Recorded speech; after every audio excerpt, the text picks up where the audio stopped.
Welcome, friends. I'm Tanya Long, and this is Reset. Each week, we share conversations with thought leaders, innovators, and the dreamers and doers who are reshaping the future of work, technology, longevity, and purpose.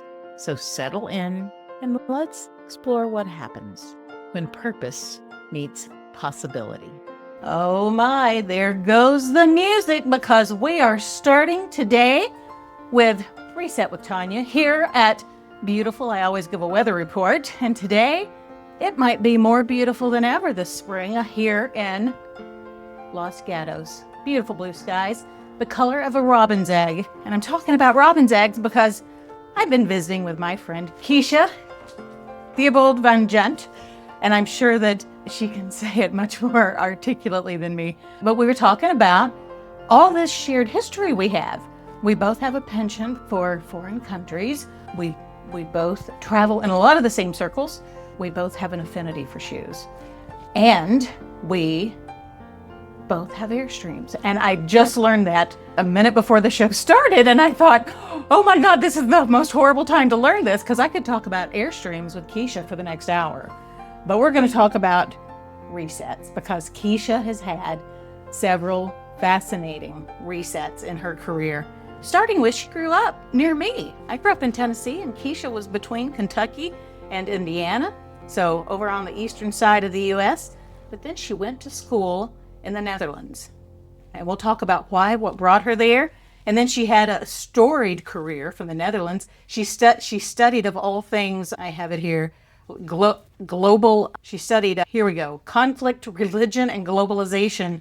And today she's a vice president at one of the premier VC firms here in the Valley. And so I think her story about how she went from conflict, religion, and globalization in the Netherlands to an educational nonprofit to being one of the top VCs and a top leader at the firm is an amazing story. And we might slip in conversations about shoes and Airstreams. So Keshia, welcome. Thank you so much. Welcome to Reset with Tanya. I'm so excited you're here. Yeah, me too. Thank you so much. And that is a very kind introduction. I appreciate that. We are, for once, not in a panel in front of a bunch of industry people, and we can have the conversations we want to here. Agreed. Right? And I do hope there's plenty of Airstream and shoe talk. Airstream and shoe talk. All right. I wore some shoes. I always wear shoes when I know I'm going to see Keshia that she hasn't seen before. So my goal is to run out of shoes because I've seen her so much. I think that would be a great goal. That would be amazing. Yeah. But you always have fabulous shoes. Every time I've ever seen you. In fact, when we first met, I believe my first words to you were, I love your shoes. And just for the record, because of who I am and where I come from, they're all cheap. When she says she loved my shoes, they're not Louboutins. They're not the red soled house payment on my feet. They're ordered online, and they're just fun. But they're fabulous. But that's all that matters. But we want to have fun. Good. Awesome. Keshia, tell us what you're working on. I said you were a VC. Yes. And I gave some of your history, but tell us what your priorities are right now. Yeah, thank you. So I'm at BDev Ventures, and at BDev, we're investing in late seed to Series B startups. We're something of a generalist fund. So we invest B2B software with some exceptions. So we're not looking at anything that's really heavily regulated. We're not looking at crypto or even cybersecurity. So things where we would need that deep expertise built within the team. Our expertise is really more around go-to-market. So in addition to capital, we provide all of our portfolio companies with access to a couple of lead generation tools. And through that, we are able to systematically add significant value to the companies that we work with. And this is really what the core of our investment thesis is built around. And so in addition to capital, in addition to traditional diligence, we actually run a pilot as a part of our diligence process in these tools. So before we ever invest, we're asking ourselves and of the startup, can we actually help you move the needle? Today, we make up somewhere between 6 and 65% of all new revenue for the companies in our portfolio that are utilizing these tools, which is... What a great start for those young companies. Yes. Yeah. Amazing. And you've done, I think I recall you've done over 50 investments. So that's 50 and maybe more at this point from that stat, 50 little companies you've nurtured into more success. Yes. Yeah. So Is the number bigger now? we have 64 investments, but a few of those are follow-ons. So in our portfolio, we have about 50 companies. Nice. Very nice. In the last 3.5 years. So pretty high volume investors. In April of this year, we made 6 investments. And in March, we did 5. We're on track this month for 7, which is nice. It's amazing. We're all exhausted. Yeah. But it's the good kind of exhausted. I've seen Very you much so. talk about the companies that you nurture. And I think it's a deep heart attraction for you because you get to be involved. It's not just writing checks. It's the partnership and the relationships that you develop that I think drives you. Very much. I think, and you and I have talked a little bit about this, but my background is untraditional.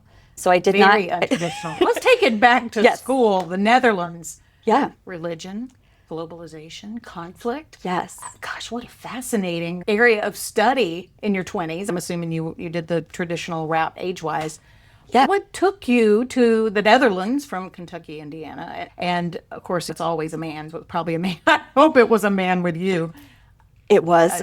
Even before that. So I did all my undergrad in Kentucky. Did you go to the University of, where'd you go? Northern Kentucky. Northern, oh. Yeah. So, and there are a few people listening who probably identify with these schools Yes. from home, from my home. So now hopefully from your home as well. Yeah. So I did my undergrad there, and I probably shouldn't tell people this story, but it is interesting. So you and I were talking earlier about failing up. And I did that big time. I did my undergrad in 3 years. I was a research assistant. I loved school. And I desperately wanted to go to graduate school.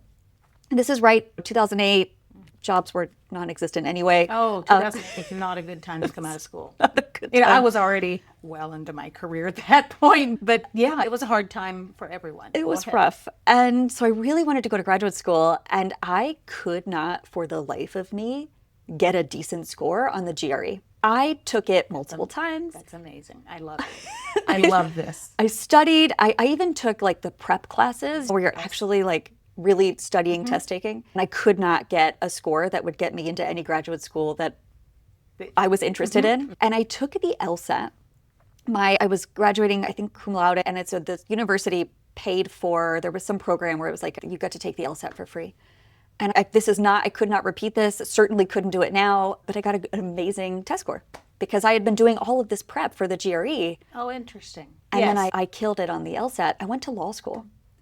And to be frank, I went to a very conservative law school in Kentucky, at Chase Law, and it wasn't a great fit, but I got a full ride. And I, probably similar to yourself, I don't come from a background where like free education is a big deal.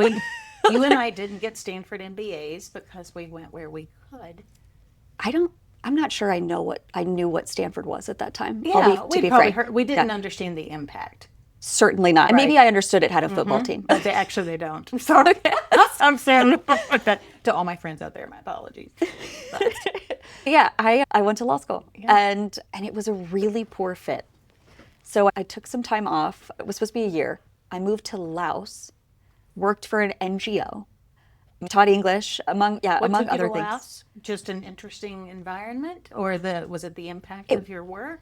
Yeah, it was the opportunity. I had backpacked a couple of summers in Southeast Asia and really fell in love with the culture and the people and the food. And it was a place near and dear, and to some extent, maybe a place really far away from where I had grown up and spent my time. And on the way over, met this fabulous Dutch guy, very tall, blonde, Like on the plane? blue-eyed. No, You said on the way over, so I'm like, oh, Yes. I was visiting planes, a trains, and friend. automobiles. Take your pick. I was visiting a friend in the Netherlands on my way over to Laos, and was supposed to be like couch surfing and use that as a launch point to other things in Europe, and I didn't. I ended up hanging out with this guy, and I basically said, hey, moving to Laos. He had just finished his MBA. He's Dutch, he's moving back from Boston, and he was like, didn't have a job lined up yet. We're all in our early 20s at this point, and I said, look, why don't you come? Let's be rational about this. It's going to be much cheaper for you to just hang out in Laos on my couch and apply for jobs from there. That was the logic that I convinced him with. That you invited him to your couch after having spent a week with him in Europe. A couple weeks. Couple weeks. A couple weeks. That was okay. Yeah. Yeah, still. He came. That was okay. Yeah. 15 years later, you wear Yes. You wear his last name. I do. We've been married 12 years. 12 years. He stayed with me in Laos. We were there. I'm assuming you at least dated a few years before. Yeah. That's Yes, we've been married 12. Oh, sorry. Yeah, we've been married 12 years. I love it. Yeah, and so he stayed there with me for about a year and a half, and then at some point we said, okay, he has this degree. I also have a degree. Like, we should go do something that was maybe more in our line with our expected path. And I moved back to the Netherlands, and that was when I didn't speak Dutch, so I decided to go back to school.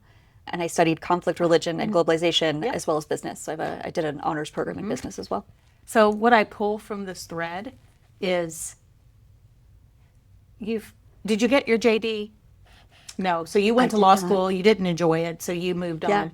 But it feels to me like you were at a time when you were like, what do I do? Yes. Because you had an undergrad, you had partially gone to law school, you were looking for your next thing, you were on the way to Laos. And my thread there is, things happen for you, not to you. Because it led you into that confusion and uncertainty, because I think a lot of us exist in uncertainty right now. I have no idea. You could see her face. What I want to do when I grow up. Still haven't decided. At the end, so you got 45 minutes to figure it out. But still, I love that you have a firsthand story about how the journey led you to something that you'll have the rest of your life. Very much. Yeah. And I think for me, a lot of that is, we talked earlier about what's the through line.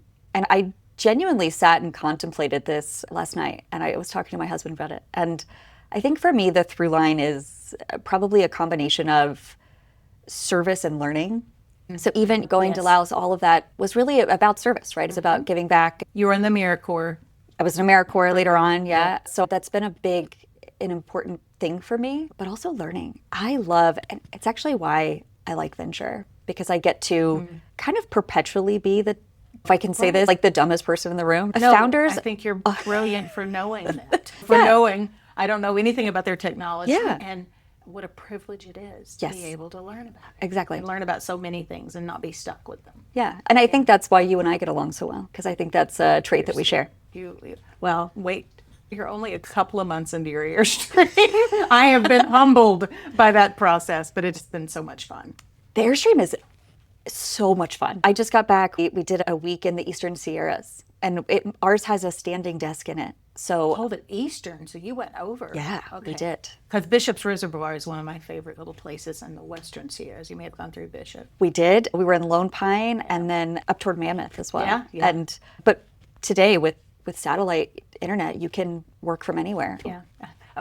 I'm not going to go after. I could do the rest of the show just on Airstream talk.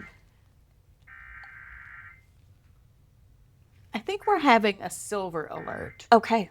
Because if you guys hear just a little kind of growling in the background, it sounds like one of those emergency alerts. It does. In California or in the Bay Area, we have those. Haven't had one lately when someone's missing. So that's the sound. It's important. It's worth interrupting. It definitely got us distracted. Should we be leaving the building? Yeah. So you went to Laos. Yep.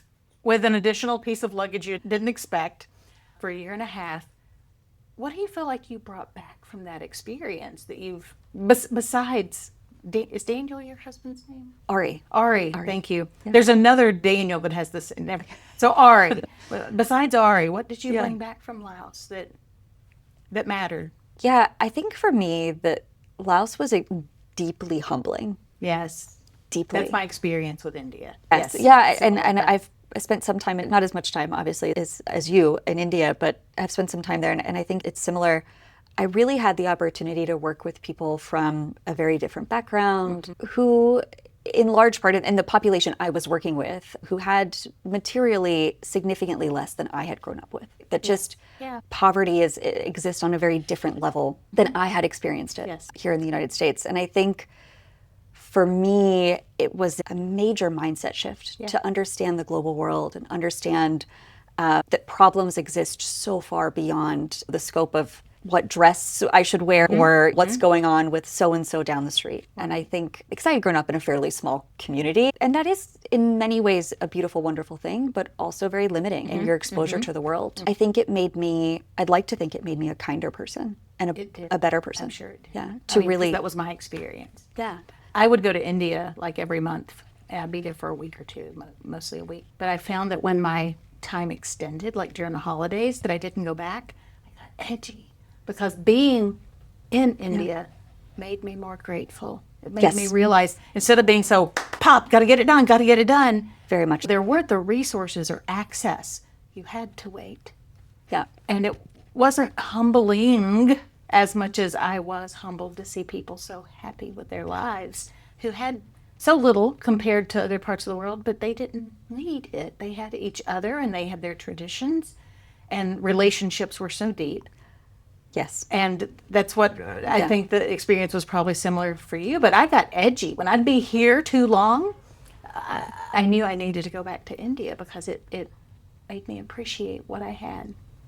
Very much. And also, I think, opened up for me, without getting too far into politics. Yeah. I grew up in a very conservative area. It's not a secret. And I think for me, it really opened my eyes on how similar we all are. Oh, yes. On how I think there's this mentality sometimes in certain political groups that it's an us versus them. The resources are limited. Mm-hmm. And I think that experience, and having traveled significantly in other countries as well, it's very clear that no, resources are limited, but when we work together and when we support each other, all boats rise in a high tide. Mm-hmm. And I think that lesson, when I was younger, would have considered myself very conservative politically, and I certainly don't today.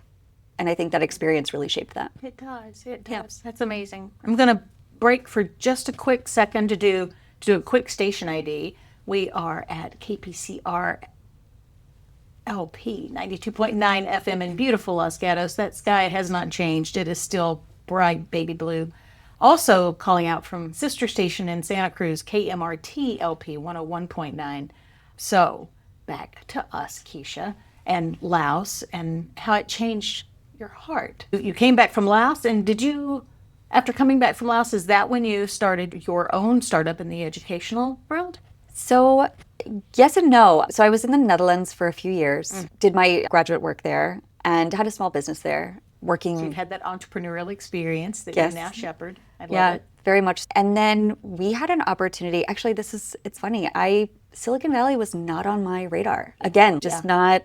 I knew that I wanted to work in business. I knew that I wanted to do something where I was community building and working with others. My husband got a job out here. He got this great offer. Yeah. And I was like, cool, California sounds great. So from the Netherlands to the Netherlands to here, yeah. Great. And when we moved out here, I took a year. Something I'd always really wanted to do was AmeriCorps. I'd always wanted to give back and have that service experience. So you did AmeriCorps separately from Laos? Yes. Wow.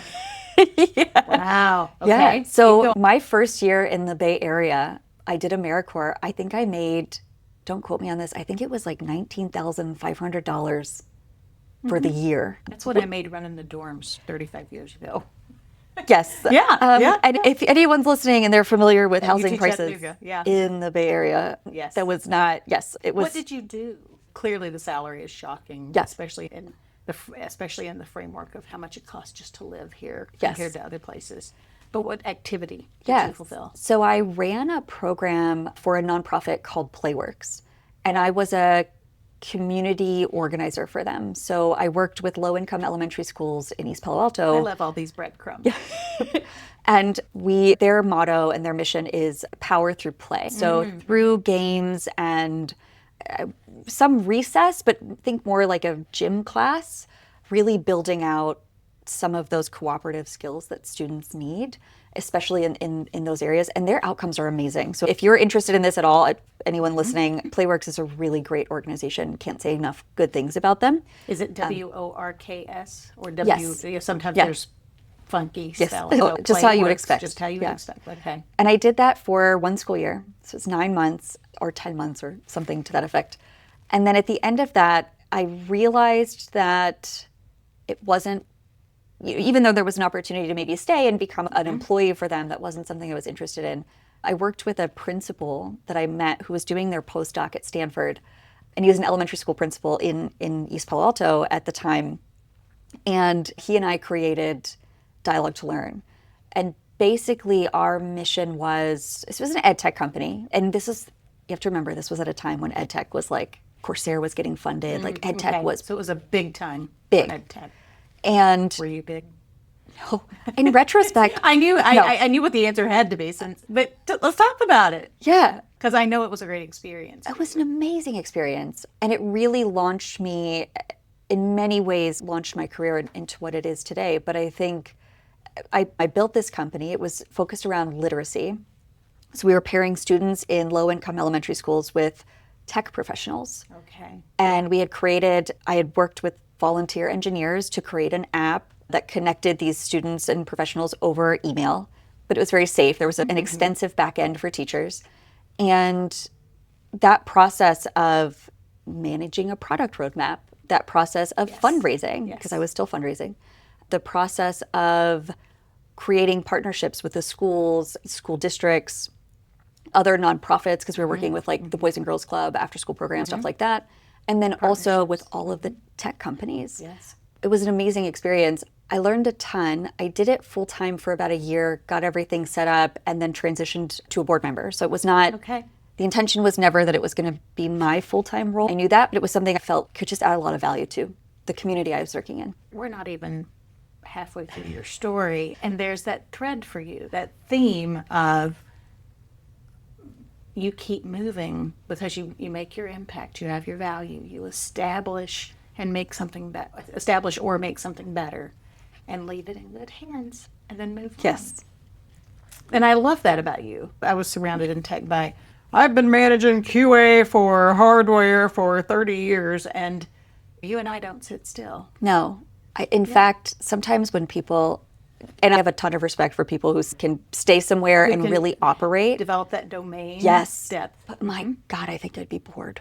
Yeah. Like really Just bored. different people, different, you called personality profiles, like Yes. Myers-Briggs and Enneagram on a whole different conversation. But, Yes. but yeah, it's just some people are meant to stay and go really deep, and some people are meant to hit the tops of the waves on many things. Yeah. Yeah. So from there, I, at this point, had built a really interesting network on the nonprofit side, but mostly in the tech have the space. community, the partnerships. Yeah, and I ended up taking a role because I started looking. I started saying to people, "Hey, this was amazing, and I'm so happy I did it. It's up and running. It's looking good. I'm ready for what's next." And I ended up at GSV Labs. So GSV Capital at the time, Mo and that crowd, late stage tech investor, wrote 50 million plus checks into like Lyft, Lime, Coursera, Yes. those big connections, Spotify. Nikhil Sinha was the CEO at the time. He had come over from Coursera. So there was a deep ed tech connection. So GSV Capital had the labs arm, which was their earlier stage arm. They had a significant accelerator themselves, a big co-working space. Now they have a fund. And they had teams here in Boston and all over. It's pretty global. And they hired me on initially to work on a consulting arm for them. And then pretty quickly I was promoted to the director of strategic partnerships. And that was really the first experience I had in venture capital and with that world from the investor side, like not from the operator side, which was amazing. Yeah. This theme you've had of doing different things and taking, I don't even want to call them risks, because risks is an ugly word for a lot of people. But these experiences you curated, the Bay Area is a big melting pot of cultural backgrounds, of these profiles of personalities, right? Yes. There's so much diversity of thought and style and all those things out here. Yeah. Do you think that having those experiences where you had to fit yourself into the culture of Laos, you might have visited before, but you certainly hadn't lived there before. Do you think having the experience with different cultures made you more successful at dealing with especially because you have to deal with so many companies, therefore so many cultural profiles of the companies? 100%. Okay. I think a lot of those experiences, whether it was living abroad in Asia or Europe, whether it was, I think my educational background speaks to this a little bit, but being able to quickly walk into a situation and understand or recognize the social rules and that they're different, and to be able to quickly adapt to that. And maybe even more so than that, understanding and being exposed to different systems. So not just the one-on-one interaction, because I think we can all very quickly build some of those skills, but being able to go in and understand fundamentally different systems quickly. Yes. And maybe to that extent, ask different questions. Yeah. I have a very different About the background. curiosity. Yeah.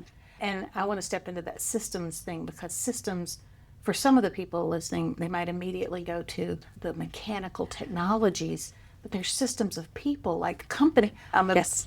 big change, hyper change leader, and some companies have very loose cultures. Yes. And you can't come in and apply heavy process. Some companies on the other side of that spectrum are so heavy process that when you try to loosen up and ask why people do things and what value it provides, it's very disconcerting for them, because Yes. we've always done it this way and we need to, and we have to do everything in triplicate, and we have to have 17 approvals on things. And so the culture Yes. of the companies that we work with is a system. Very much. The hardest one to read. There's no PRD for that. The hardest one to read, Yeah. one that sometimes, maybe even oftentimes, people within those systems are not always fully aware.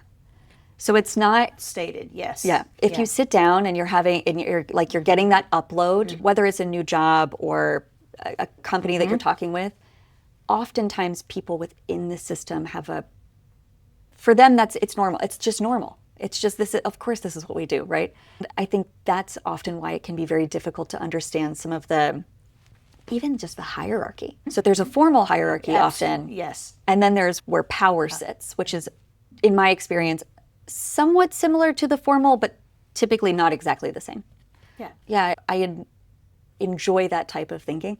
And actually, I think women in general are very much so system thinkers, tend to focus on these like long-term outcomes much more than our male counterparts. And I do think that's something that I can bring to the table as well. There's been a lot said about men achieve because they're able to compartmentalize and very much focus.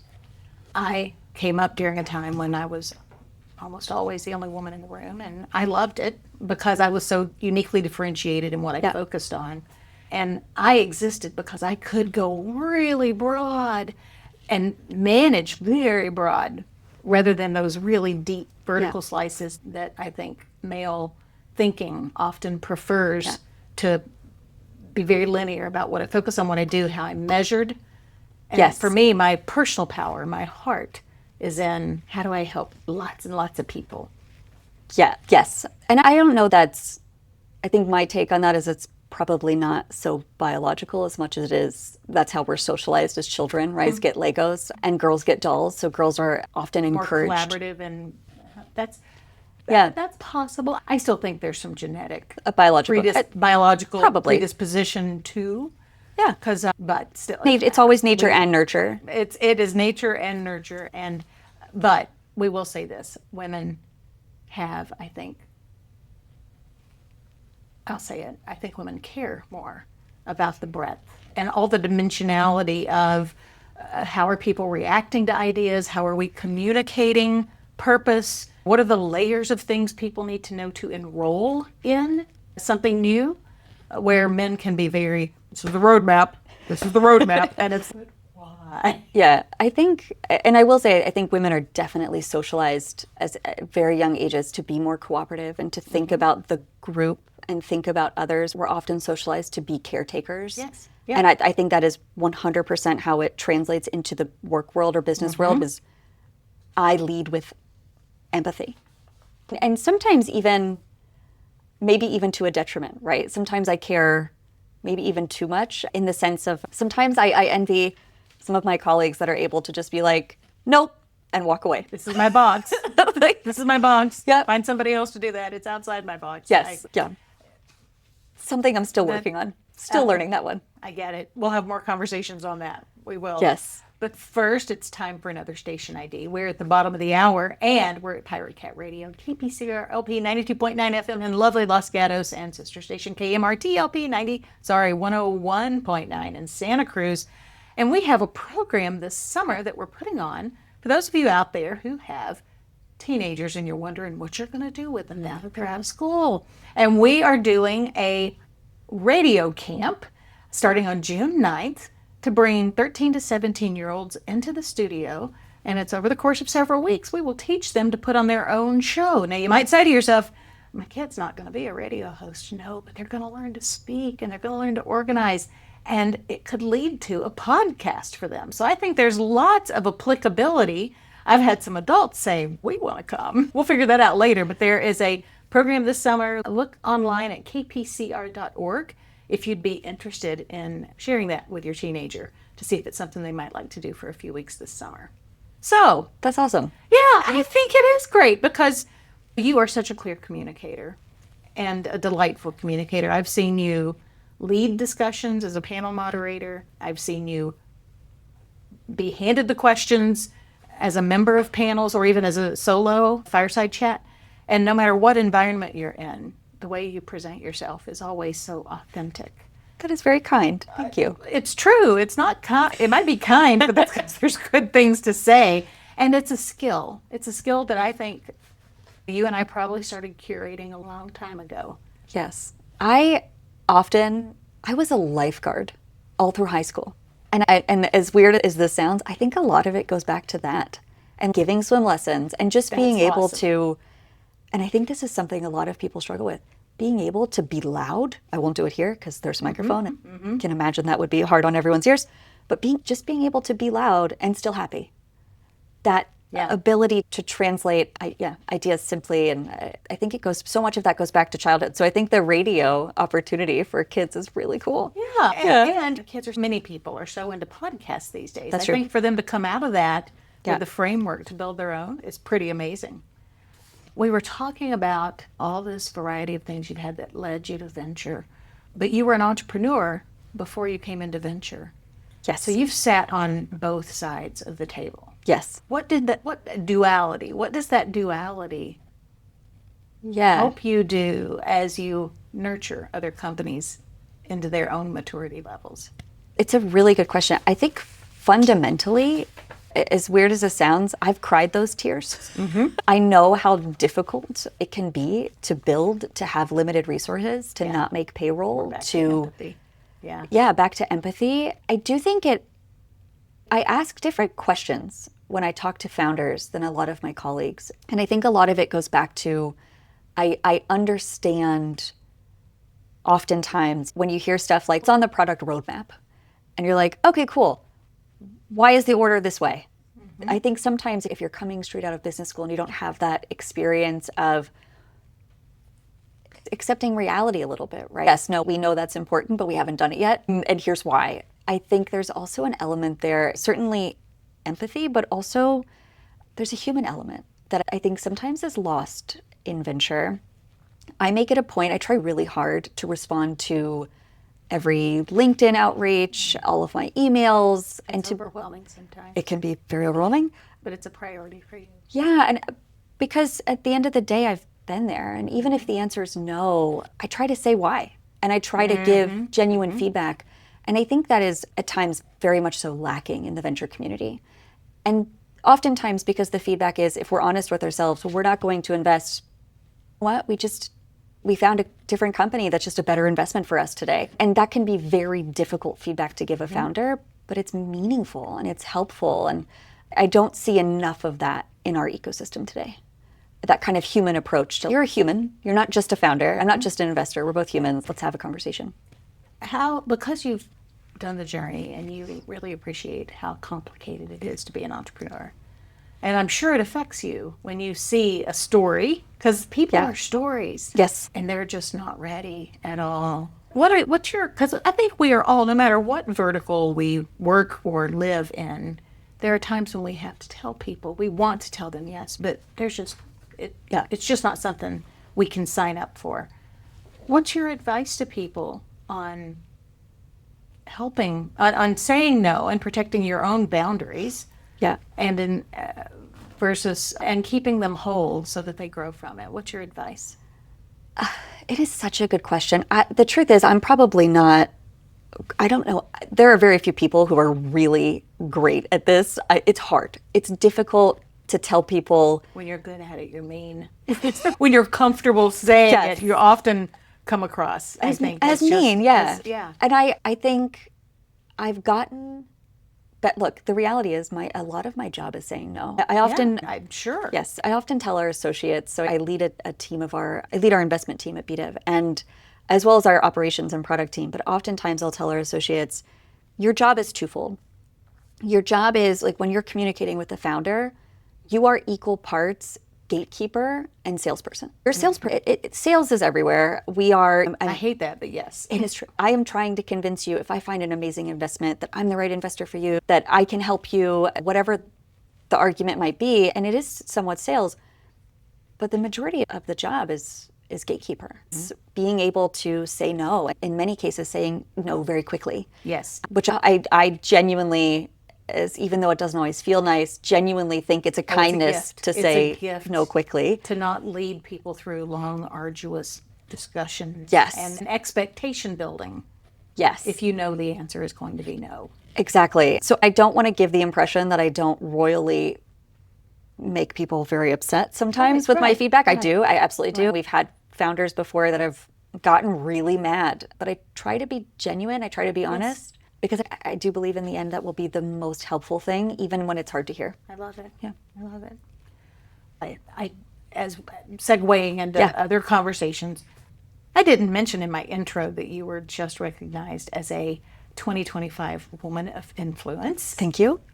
What does that mean to you to have your peers and people across industry recognize you that way? Yeah, I was truly honored. The opportunity popped up. One of the PR people that we work with brought it to my attention. She was like, "Hey, we're going to nominate you." And I was like, "Oh, are you sure?" Why me? Yeah, okay, whatever, sure. And then, when I got the email, I was like, "Oh my goodness, it's an amazing feeling." But the truth is that I think it's much more a testament to the amazing teams that I've worked with, much more so than it is to me. Because the reality is, like you mentioned earlier, we've made, since I've been in leadership at BDev, we've made over 50 investments. We marked up 25% of our portfolio last year. Oh, that was last year? Yeah. Okay. Yeah. I didn't do any of that on my own. I don't do anything at BDev on my own. I have an amazing team. And that's been true for me throughout my career. When you look back at your amazing career, what do you think those common threads are that you've held on to? Because I think you've always been a leader, no matter what the title was. So what's been the thread that you think has facilitated your success? Yeah, it's a good question. I definitely go back to service. I'm very service-minded, and even as a leader, very consciously service-minded. I don't ask my team to do things that I wouldn't do. I'm happy to get my own coffee. And quite frankly, let's have those stories. The proverbial get me my coffee. Not that we actually do that. We're all in different places, but Mad Men was so fun to watch. Whole different era. Yes. I have been asked to get coffee. I'm the age that I experienced that once with a gentleman from Maine who didn't realize it was the project that I was leading. I've been asked, and I don't mind. Actually, I make it a point now to ask others. I'm to get your coffee, but I take that there's into a work. difference. There's a big difference. There's a big difference. Yeah. Yes, especially as a woman, and I'm sure you've had this too. I always got you're so good at community building. You should plan the party. And you're like, this doesn't feel. Wait a second, I'm planning all the parties. Yes. And I will say, early in my career, and I think this happens to all of us. Early career, you just want to be valuable and contributory. And so you plan all the parties, and you load your car up with things from Sprouts. Get there 2 hours early to the park where your team's going to meet. But I think as we've grown, it's become more okay to. Yes. As we've grown as a society, it's been okay to say, it's your turn now. Very much. I think it's really important, actually, especially for women, because we oftentimes are pushed into those categories. Getting the snacks, all those things. Yeah, but I see things changing. And I'm going to be, and we don't have to stay on this topic, but I'm going to be harsh. I think it's not changing for the women who don't change themselves. If you just, and this is going to be harsh, I don't know how to say it now that I've stepped into this pile of steam and poo, but you have to change your life. And if you just complain about it, it doesn't change it. And there are many examples and many other people that are living into equity. To watch as an example or to get input or guidance from on your own teams, to stand up for yourself. You can't just whine, no, find the way. I think, I don't disagree. I think that's true for men and women. I see it across both genders. Interesting. That you can't be complacent, right? You have to speak your truth. You have to, and add value. And I think if you're doing that you will see the results.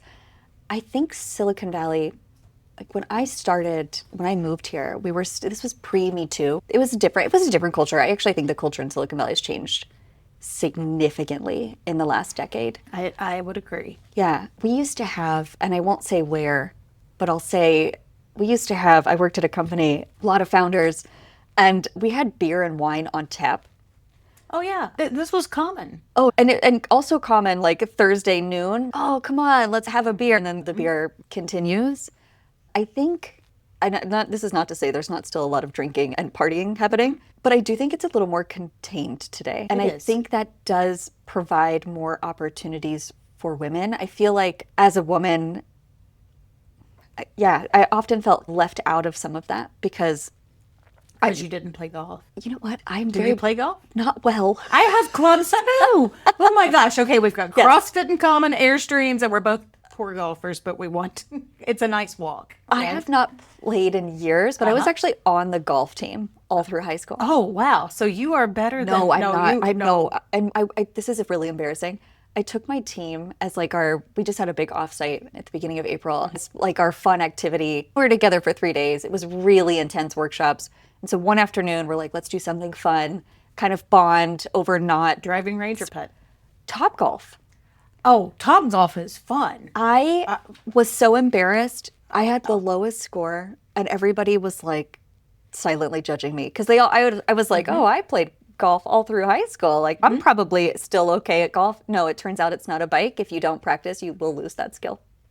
There's a lot to golf. I'm on the board of ACG, and we do pretty frequent outings with some of our different segments at Topgolf, and it is a great way to enjoy the outdoors. It's a great concept. I love what they built for Topgolf. I agree. And I think it's a great team exercise. You're being hard on yourself that you missed the ball or whatever it was you did. But I think for a lot of people, for people with zero golf skills, it's fun. It is fun to be there. It is. Yes. Kind of like me in bowling. I once bowled. I look like a clown when I bowl. Same. Yeah. I once bowled a 19, and my mom still has. This was a long time ago. She kept the card. She still has it. Yeah. You'd love it. Yeah. I love it. That's awesome. That's awesome. I am not. I'm not athletic in that way. Like more of a hiking, swimming, CrossFit kind of girl than a hand-eye coordination. Yes. We at Alchemy, we once had our Christmas party. It was when the times were tough around the world, and we had our Christmas party at a really big bowling alley here, and it was like this fun, and it was fun, and it was like all these lights, and it was very high entertainment bowling. Nice. It wasn't a crowd that wanted to put on a tux and show up at a hotel in the old days. Yes. So it was really fun. I think that might have been the last time I went bowling. Well, but it was a great team building thing because I agree. Everybody can be good at different things. Yes. I'm very good at emailing and spreadsheets. You are so much more than emailing and Thank spreadsheets. You. Yes. Quickly, we are at KPCR LP 92.9 FM. See, these come up so quickly, as well as KMRT LP 101.9 FM out of Santa Cruz. And we are a community-funded radio station, but we want to give back to you. And we've started something called the Signal Society. So we have membership tiers. And for as little as $5 a month, you can support me, and you can support all of the artists that come into this studio to deliver content back to the communities that listen. And those communities aren't just here in the Bay Area. I have people on the East Coast who are listening right now on kpcr.org. So if you'd like to join the Signal Society, you get a membership card that gives discounts, maybe on bowling. If not, I'll have to check that out. Definitely not Topgolf. I'm sure that Topgolf isn't on our membership card. But it gives discounts on coffee, and there's a bakery down here. There's all kinds of small things that are local. I shouldn't say small things, small businesses that are local, where you can use your membership card. You can get a studio tour. You can even get a 1-hour guest DJ with one of our regular studio hosts as part of your membership. So it's pretty cool to be able to give back, starting in such a small way. If you want to give more than $5, we will certainly take it. But it's a really wonderful way to contribute to the work that this station does for the community. Again, you can find that on kpcr.org/donate, and you'll see how to register for the Signal Society there. So we were talking, Keshia. Yeah, I can see Keshia's head. I can see her brain turning as she thinks about, if you can have a DJ slot anytime you want it. Oh, that is very kind of you. Anytime you want. But it's a great, I think it's important to support local radio and to support the local community. And actually, you know what? Science, there's several studies that have come out where supporting your local community is ultimately what leads to happiness, much more so than... Because you feel connected to That's exactly right. And you and I have moved, I wouldn't say we moved around a lot, but we have experienced different parts of the world where we still retain community. Yes. Bangalore will always be home for me. Just like Tennessee is home, Bangalore is home, and the Bay Area is home. And I think that it may be local radio, but the fact that technology has allowed us to put this out in real time to the rest of the world, our community is just so much bigger and easier to access than it would have been 20 years ago. And that's, I agree, a wonderful thing. And also, let's be honest and say Los Gatos, the Bay Area, we've both lived in a lot of places and amazing places, but there is uniqueness to this part of the world, and our local community is, I love it. Is unique and awesome. I want to save some time here at the end for a speed round. I've not done a speed round with any of my guests. I've only been doing this a few months, and I thought, Keshia is my speed round. Oh, if you could see her, she just sat up straighter. She's almost going into competition posture because you sat up straighter. Okay. Your tone and your face got so much more like intense. Yes. Just, I'm ready. You're ready. Oh my God. But see, let's have fun. I like it. Starting with startup pitch or CrossFit workout, which makes you sweat more? CrossFit workout. I love CrossFit. CrossFit is amazing. Sorry, I know we're in speed round. No, I left a little time for this. Let's do it. CrossFit is, for me, working out is a major stress reducer. My job is stressful. Our jobs they're not always straightforward. There's ups and downs. I love CrossFit, and I love that it's super, and we talked about this earlier, it's so community-based. Yes, it is. And that is also, I think, for me, what keeps me going back is like, people expect you there, and if you're gone for a week, they're looking ask for you. Yeah, I love it. What's one question you wish founders would stop asking VCs? The question I get the most that I find frustrating because I've been a founder is, do you want to invest in us? And not without the context of, it is very easy to see what I invest in and what I don't. It is very clear on our website. It's on my LinkedIn. We invest in B2B software. And so when medical device companies or other amazing companies come to me, if that sits outside of my thesis, the answer is categorically no. It's not because you could be the best company in the world, and I'm still not going to invest in you because that is not my job. That is not the agreement that we have with our LP. And so I think from that perspective, I get most frustrated when founders don't do their homework because they're not, and it's not just that, like, it's easy for me to say, no, we don't invest in that, but they're wasting their own time. They're wasting a lot of resources by not doing a little bit of homework up front. Yeah, good. Android or iPhone? iPhone. What is the one app on your iPhone that your professional community would be surprised you have? Oh, Libby. Well, I don't know if they would be surprised. What is Libby? But what is Libby? Oh my gosh, if you're not, you have to get on Libby. Okay. She just lit up. For those of you who can't see her, she's glowing. Yes. What is it? Libby is the best app ever. It is your public library app. It is free. You can download. Libby, how cute. Yes, you can download audiobooks. You can download books to your Kindle directly. There's even some like shows and stuff on there. I don't do that. .com, .org. Libby. Okay, so it's an app. It's an app. Okay, love it. And your public libraries, part of the support that they get and the funding that they get is based on usage from the community. Okay, and this is a great way in our heavily digital world. This is an amazing way to support your library, which provides resources to your community that they really need. Oh, no wonder you glowed about that. That's wonderful. I'm glowing now. Yes, and I'm a big reader. I read a lot. Yeah. Wonderful, wonderful. All right. Dutch cuisine or Silicon Valley food scene? Which one wins in your and Ari's kitchen? Have you ever had Dutch food? I dated a Dutch man for about 18 months once. Yeah. And so I've cooked lots of crazy stuff. Yeah. They have, yeah. It's a whole, I know. It's interesting. Yes. It's like my Southern food gives people heart attacks.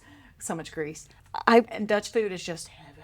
It's a lot. Their most famous dish is called stamppot, which is literally where you put potatoes and kale into a pot and you mash it down and then serve it with sausage. Definitely not a regular experience in our house, I'll be honest. Ari doesn't miss the food from home. We make a lot of like Dutch Indonesian food at our house. Interesting. Like a lot of satay Yeah. or like nasi goreng. But actually we try to eat fairly healthy. So we're on like the salads. We're vegetarian. So very Bay Area, very California. I have learned so much about you in this hour. And the 30 minutes before. This is awesome. All right. So this one's important. Okay. Because you might have to follow up on it. Okay. If you could instantly master one new skill tomorrow, what would it be? Oh my goodness. That is such a good question. I would love to improve my language skills. I do speak some Dutch. At one point I was borderline fluent, although I've lost a lot of that. And I love traveling and meeting new people. And I really wish that I could communicate better in other languages. Yeah. Do you want that from a professional business perspective, or do you just have a desire to speak different or multiple languages to communicate with people when you visit those territories? So I do a lot of work today. About 30% of our portfolio is Latam based. And so I work with a ton of founders that speak Spanish or Portuguese as their native language. And even though, quite frankly, most of their English is probably better than mine, these are super bright people. It is the one thing I often find myself regretting, that my Spanish skills just aren't there. Yeah. And it's because you miss things. You miss the jokes and the bonding. Yes. Good. Love it. When you need a reset, because we are on reset with Tanya, when you need a reset, beach or mountains? Mountains. Yeah. Good thing, because Airstreams don't do well with the ocean salt. That is good to know. I can help you with that. You need to meet Vinny up in Sacramento and get a ceramic coating. I've got so many things to add to your list. Okay. So good. Oh, but mountains, love it. Good. And you just came back from the Eastern Sierras. Yes. Yeah. Yeah. I love being in the forest. Like the Japanese concept of forest bathing. And there's so much research around this, right? It's so healthy for your body and for your brain, not just mentally or spiritually, but actually for the structures of your brain. Being in the forest and touching the trees and touching the grass is healthy. There's a foraging state park, mushroom foraging state park up north of Fort Bragg. So probably 3 hours north of here on the ocean. And I sat in the canopy of it's a fairy circle when they're small, but it's where redwoods have been beat down by fire and they've grown together and then they've started to grow again. But it's like trunks of trees that are in a circle. So I was about 12 foot up in the air and I could hear the moisture hitting the leaves in the forest, and it was magical. My friends were all out doing a vigorous hike, and I sat in the crown of this cathedral, and a cathedral crown, I think that's what they call it, and it was magical. I love the trees and the forest, and very good. Last question on the spin list. What's the most outrageous founder pitch you've ever heard that actually worked? Oh, that is a good question. Oh, interesting. You know what? I should have a quick answer for this. I hear a lot of interesting pitches. Sometimes you're What's the craziest product you've ever seen without defining? Without saying the name, I got pitched on many years ago, a company that was a juicer, but instead of buying fruit, you bought prepackaged bags of juice from them and then you processed it through their juicer. I met him at an event over here. Yeah, probably. Because they were going to put it in hotels. And it was like $8 a bag for the pre-bagged juice. That's right. Yeah. And it did not do well in the end. And I remember thinking, team, I will say I haven't worked too much with D2C companies, but when I ran German Accelerator, I ran all their US programs. And when I was doing that, we would get some D2C brands from time to time. And I am not an average consumer.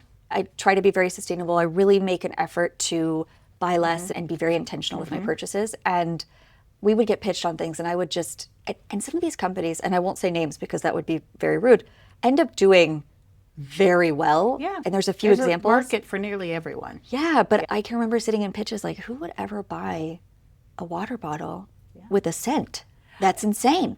But actually, it's a fabulous company, and I have the product now, and it's a fabulous product. But yes. I bought some rubber flip-flops in Capitola that have scent. They are vanilla scented plastic, almost like yoga mat plastic flip-flops, and they smell like vanilla. And I paid way too much for the concept, but it was a foolish purchase. But I bet a lot of people made that foolish purchase. Yeah. They're my Airstream flip-flops. They're slides. I love that. So it's the jump and run. It's kind of like wearing Crocs flip-flops. I have Crocs. But they smell like vanilla, and I bet your Crocs don't My smell Crocs like do vanilla. not.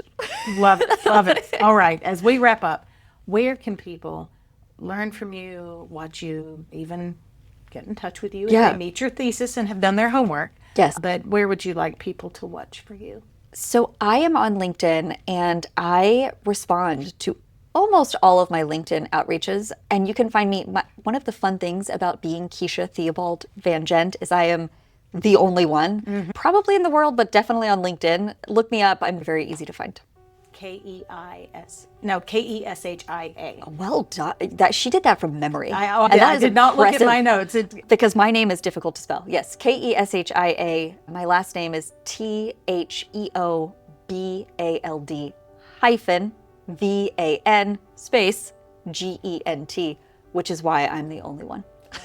And we will put all that in the show notes for people so they Amazing. can learn from you, because there is so much to learn from you. I have loved having you here today. You can come back anytime. Thank you. We'll have a whole. You are fabulous. I really appreciate You are sweet. your conversation. Thank you. It has been a wonderful conversation. Thank you, everyone. This has been Reset with Tanya, here today with Keshia Theobald-van Gent. Have a wonderful rest of your week. We will see you next Thursday morning at 11 a.m. Pacific time. Ciao. Fun!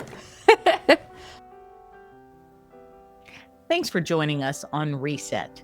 Remember, transformation is a journey, not a destination. So until next time, keep exploring what's possible. I'm Tanya Long, and this is Home. This is Reset.